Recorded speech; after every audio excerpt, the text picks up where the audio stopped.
Aku ada permainan baru nih, let's go.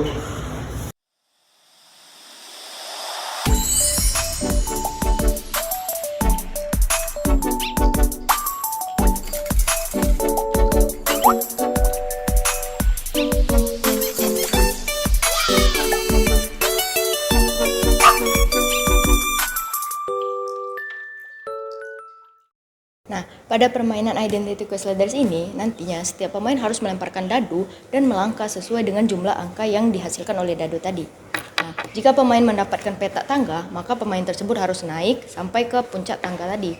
Sebaliknya, jika pemain mendapatkan peta ular, maka pemain tersebut harus turun mengikuti arah ekor ular tersebut.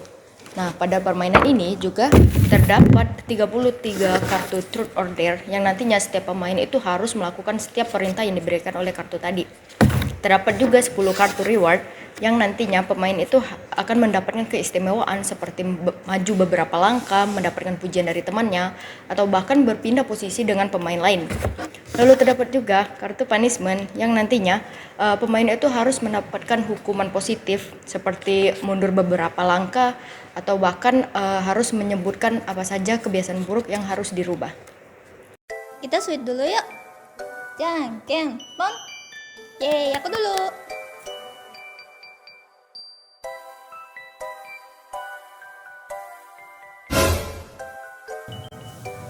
Pada bagian Dare, pemain diminta untuk melakukan sebuah tantangan yang melibatkan ekspresi diri dan keberanian sosial.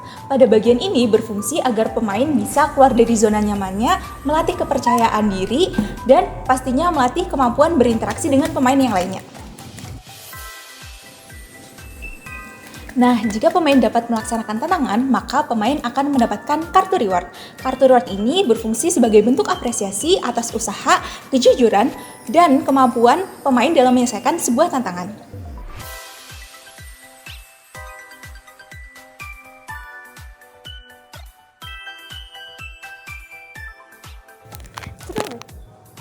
Karena pemain berada pada peta turut, maka pemain diharuskan untuk mengambil satu buah kartu turut dan menjawab pertanyaan yang tertera secara jujur. Apabila pemain berhasil menjawab pertanyaan, maka pemain akan mendapatkan satu buah kartu reward. Sedangkan apabila pemain gagal atau menolak untuk menjawab, maka pemain akan mendapatkan satu buah kartu punishment. Di era digital ini, seringkali kita temukan masih banyak remaja yang sulit mengendalikan dan mengekspresikan emosinya.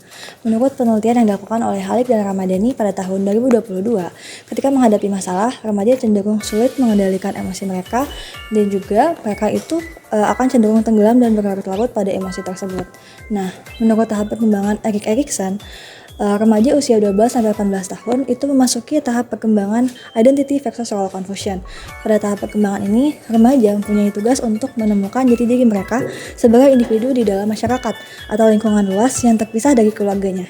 Permainan ini nantinya akan membantu remaja untuk mengembangkan komunikasi interpersonal mereka dan juga membantu mereka untuk menemukan ruang aman dalam mengambil keputusan dari setiap tindakan yang diambil. Dapat manfaat-manfaat dari 3 aspek yang dijadikan sasaran dalam permainan ini. Pertama, dari aspek emosional. Permainan ini dapat dijadikan sarana untuk membantu remaja mengenali, mengeksplorasi, dan mengelola emosi mereka dengan cara yang menyenangkan dan interaktif melalui mekanisme truth and dare dan interaksi sosial yang terjadi selama permainan berlangsung. Kedua, dari aspek moral. Permainan ini dapat mengajari remaja betapa pentingnya disiplin, kejujuran, dan tanggung jawab dalam mematuhi perilaku yang dikarenakan. Permainan ini menuntut pemainnya mengikuti aturan dan menerima konsekuensi dari aksi mereka.